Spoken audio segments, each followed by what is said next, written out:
My son's physical therapist asked, "Why are all his previous injuries on the left side only?" I stared at Ramona, my son's physical therapist for the past 8 months, as she stood in the clinic doorway with a folder full of medical records spread across her arms.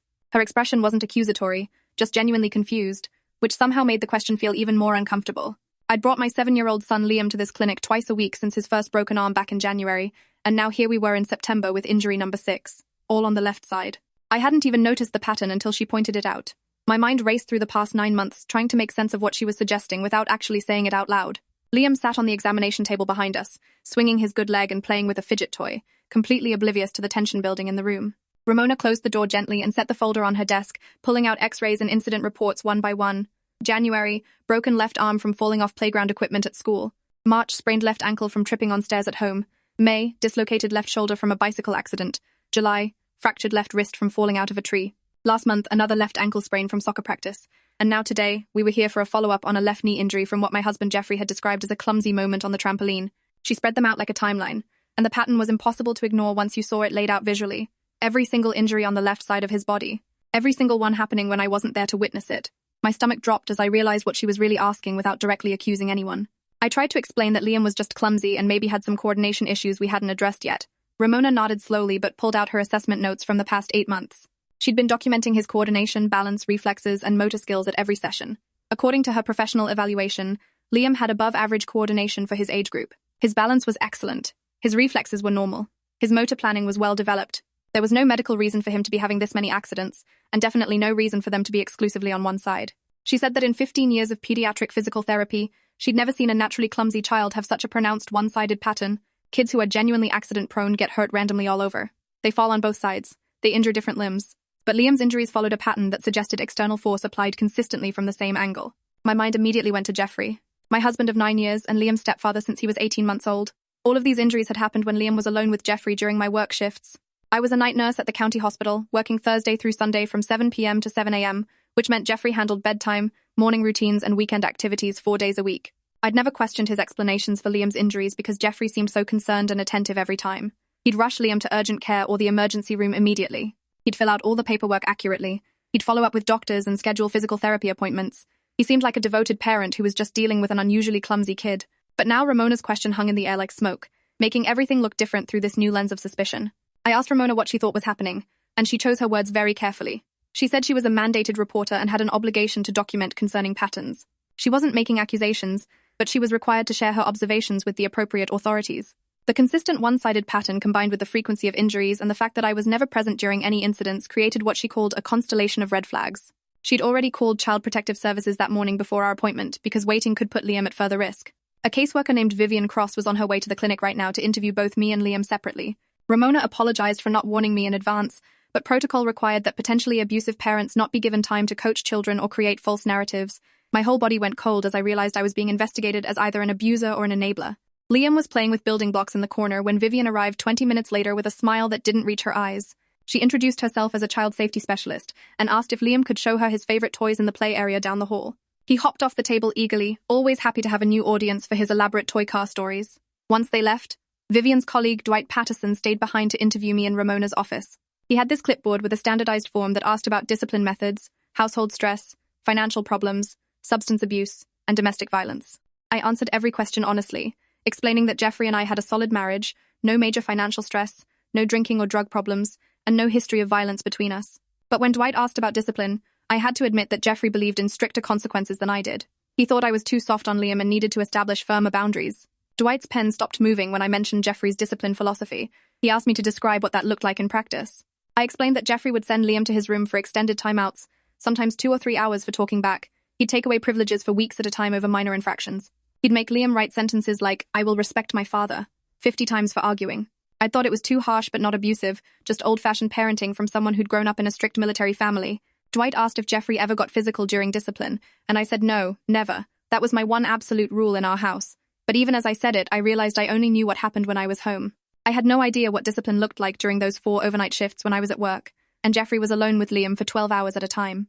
Vivian came back 30 minutes later and asked to speak with both Dwight and Ramona privately, leaving me in the waiting room with my thoughts spiraling.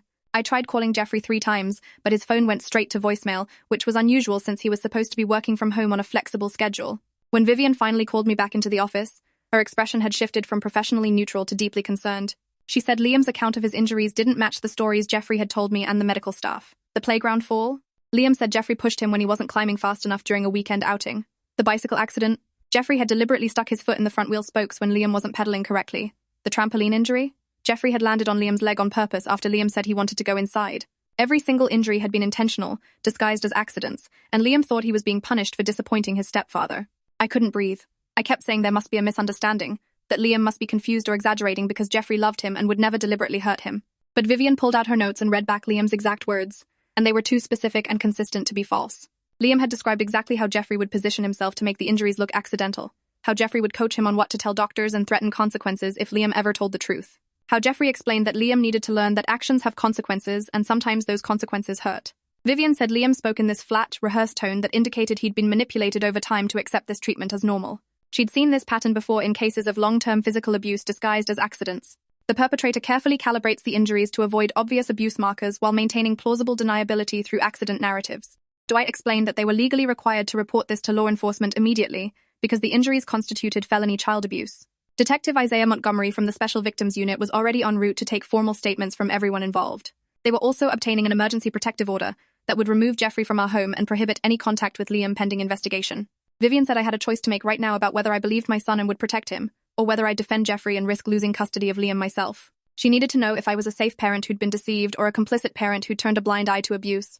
I told her immediately that I believed Liam and would do whatever it took to keep him safe, even though my mind was still struggling to reconcile the Jeffrey I thought I knew with the monster my son had just described. Detective Montgomery arrived with a female officer named Layla Webb who specialized in child forensic interviews.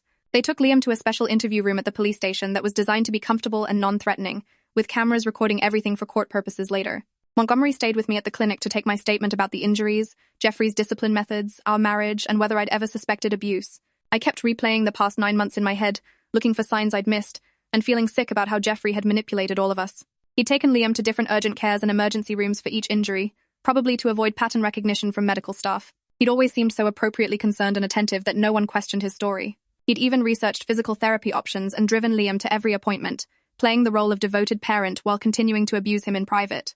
Montgomery asked if Jeffrey had ever been violent with me, and I said no. He'd always been gentle and patient with me specifically. But I remembered now how he'd get this tight expression around his mouth when Liam would interrupt us or make messes or act like a normal 7-year-old kid. How he'd pull Liam aside and whisper something that would make Liam go very quiet and compliant.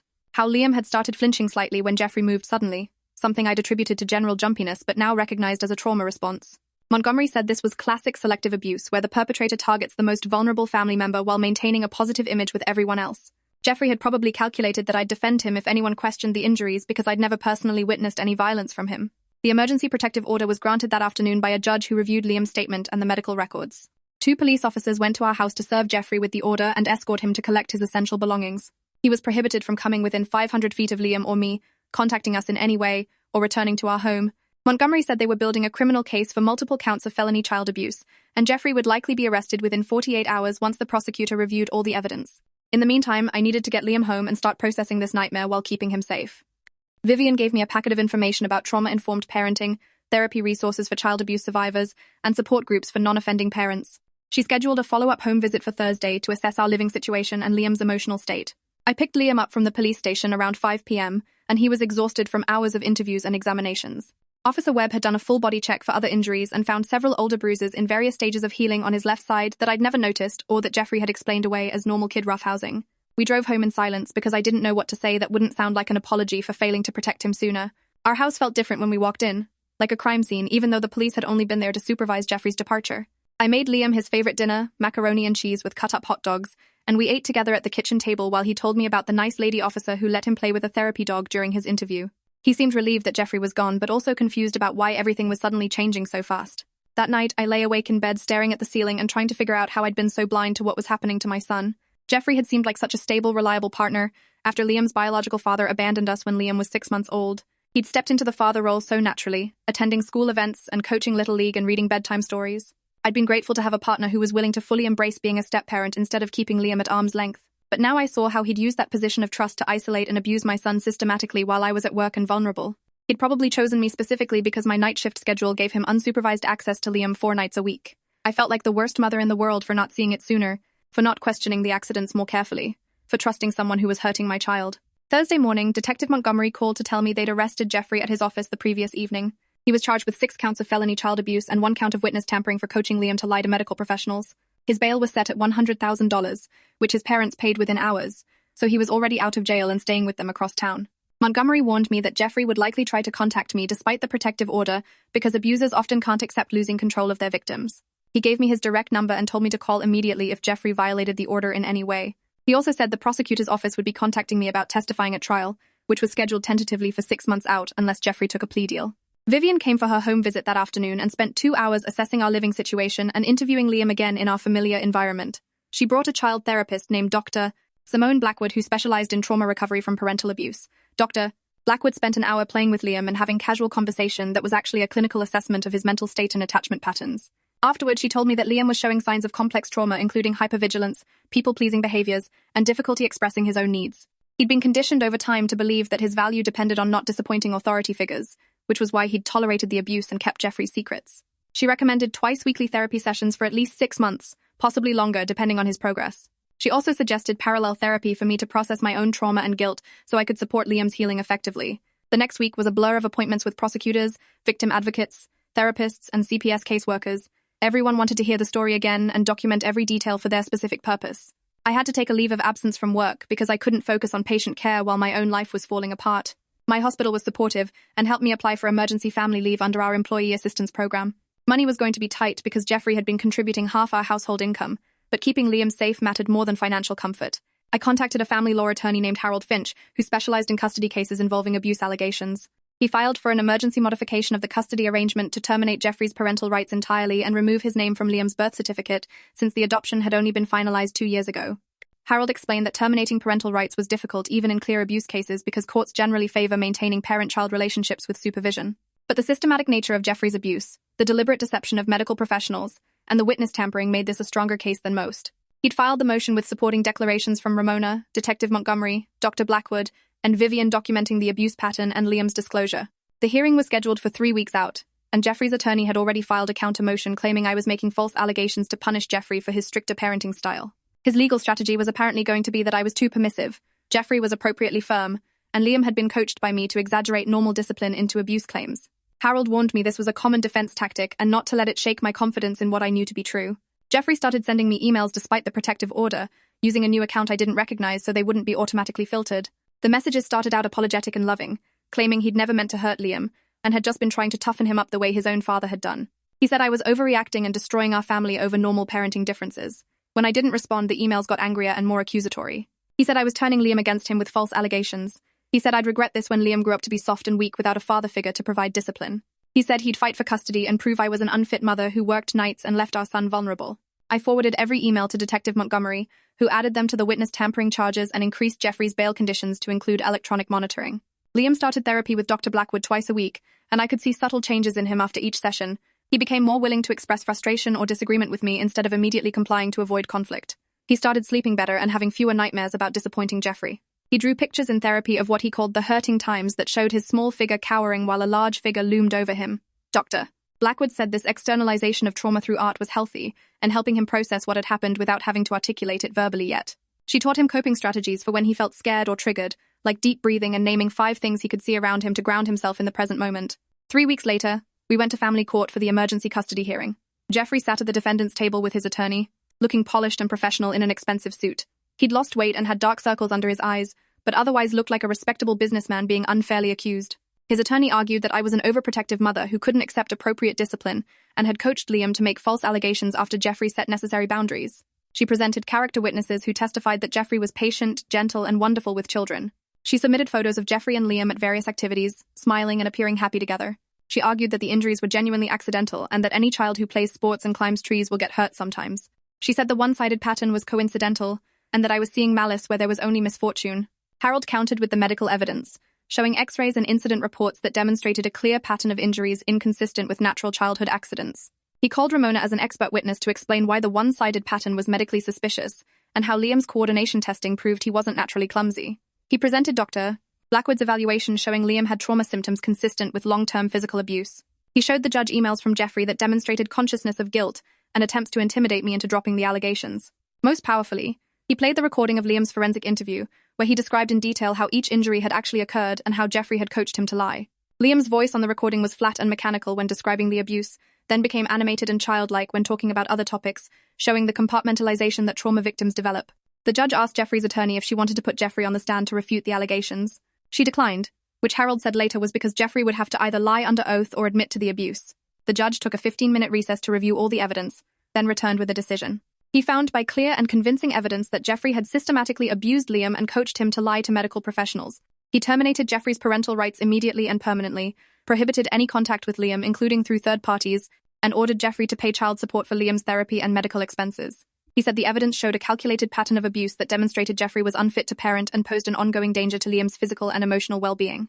Jeffrey's face went white, then red, and he started arguing with his attorney loud enough that the bailiff had to intervene. 2 months later, the criminal trial began with jury selection on a Monday morning in October. The prosecution team included Assistant District Attorney Margaret Schultz, who'd won convictions in several high-profile child abuse cases. She laid out the evidence methodically over 3 days of testimony from medical experts, law enforcement, and Liam himself. Liam was terrified to testify but did an incredible job answering questions honestly while Jeffrey stared at him from the defense table. Margaret had prepared Liam extensively for this moment, and he remembered to look at the jury when he spoke, and to admit when he didn't remember something instead of guessing. The jury watched him describe each injury and how it really happened, and several jurors were visibly emotional by the time he finished. Jeffrey's defense attorney tried to cross-examine Liam by suggesting I'd coached him, or that he was confused about what was discipline versus abuse. But Liam stayed calm and consistent in his answers, which made him a credible witness despite his young age. The defense called Jeffrey to testify, which Harold said was a risky move that suggested they were desperate.